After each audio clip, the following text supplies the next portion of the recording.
नमस्कार मित्रांनो, श्री रामरक्षा स्तोत्र आपल्यापैकी सर्वांना नक्कीच माहीत असेल आणि आपल्यापैकी अनेक जण असे असतील की जे नित्य उपासनेच्या स्वरूपामध्ये श्री रामरक्षा स्तोत्राचं पठण देखील करत असतील। या स्तोत्राच्या शेवटी दोन अत्यंत महत्त्वाचे आणि अद्भुत असे श्लोक येतात आणि त्यापैकी जो पहिला श्लोक आहे त्याला सर्व विभक्ती श्लोक असं देखील म्हटलं जातं। याचं कारण असं आहे की संस्कृत भाषेमध्ये प्रथमा ते संबोधन या एकूण 8 प्रकारच्या ज्या वेगवेगळ्या विभक्ती येतात त्या विभक्तींपैकी प्रत्येकी एक पंक्ती या श्लोकामध्ये आपल्याला दिसते। हा श्लोक अशा पद्धतीने आहे, रामो राजमणिः सदा विजयते।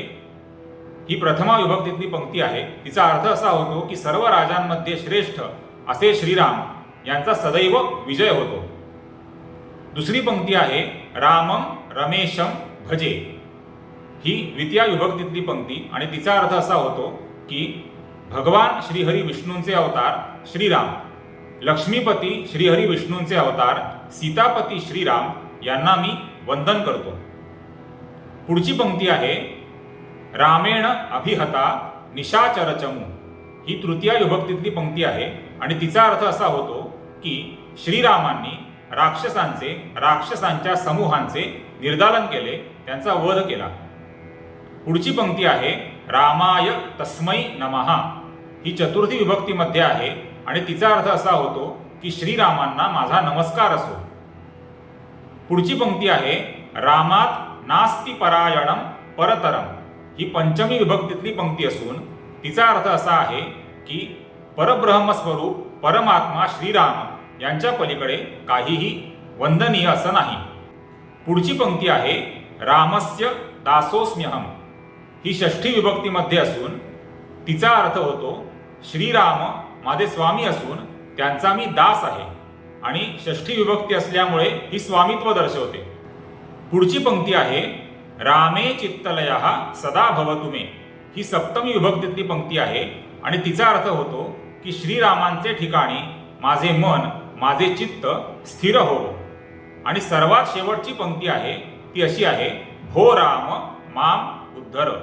ही पंक्ती संबोधन विभक्तीमध्ये आहे। या पंक्तीमध्ये आपण श्रीरामांना संबोधित करतो, त्यांना आपण असं म्हणतो की हे श्रीराम माझा उद्धार करा। आता ही जी शेवटची पंक्ती आहे त्याबद्दल एक अतिशय दुर्लभ आणि महत्त्वाची माहिती अगदी थोडक्यात मी तुम्हाला सांगणार आहे। त्यामुळे आपणास विनंती आहे की कुठेही व्हिडिओला स्किप न करता हा व्हिडिओ शेवटपर्यंत नक्की पहा। तर ज्यांना केवळ नित्य उपासनेच्या स्वरूपामध्ये श्रीरामरक्षा स्तोत्राचं पठण करायचंय त्यांनी ही पंक्ती अशाच पद्धतीने म्हणावी, भो राम माम उद्धर किंवा हे राम माम उद्धर असं देखील ते म्हणू शकतात। ज्यांना धनप्राप्तीसाठी, ऐश्वर्य प्राप्तीसाठी, एखाद्या आर्थिक समस्येतून सुटण्याकरता सकाम स्वरूपामध्ये श्रीरामरक्षा स्तोत्र म्हणायचं आहे त्यांनी ही पंक्ती जर पुढील प्रमाणे म्हटली तर त्याची अधिक चांगली फलश्रुती प्राप्त होते। श्रीराम माम उद्धर। कारण श्री हे जे अक्षर आहे ते लक्ष्मी मातेचं वाचक आहे। ज्यांना बलोपासनेसाठी, आरोग्य संवर्धनासाठी, एखाद्या आजारातून बरं होण्याकरता सकाम स्वरूपामध्ये श्रीरामरक्षा स्तोत्र म्हणायचं आहे त्यांनी ही पंक्ती पुढील प्रमाणे जर म्हटली तर त्याची अधिक चांगली फलश्रुती म्हणणाऱ्याला प्राप्त होईल। ह्रीम राम माम उद्धर। कारण ह्रीम हे जे अक्षर आहे हे बीज आहे आणि हे पुष्टीवर्धक असं बीज म्हणून ओळखलं जातं। हे शक्तीचं बीज आहे।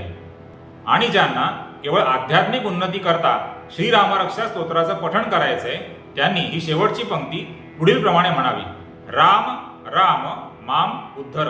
कारण राम हे जे अक्षर आहे हे प्रभू श्रीरामांचं मूळ बीज म्हणून ओळखलं जातं आणि त्यामुळे अधिक चांगलं फल म्हणणाऱ्याला प्राप्त होतं। आपणास या व्हिडिओमधली माहिती आवडली असेल तर या व्हिडिओला लाईक आणि शेअर करायला विसरू नका आणि त्याचप्रमाणे या चॅनलला सबस्क्राईब करायला देखील विसरू नका। पुन्हा भेटूया पुढील व्हिडिओमध्ये नवीन माहितीसह।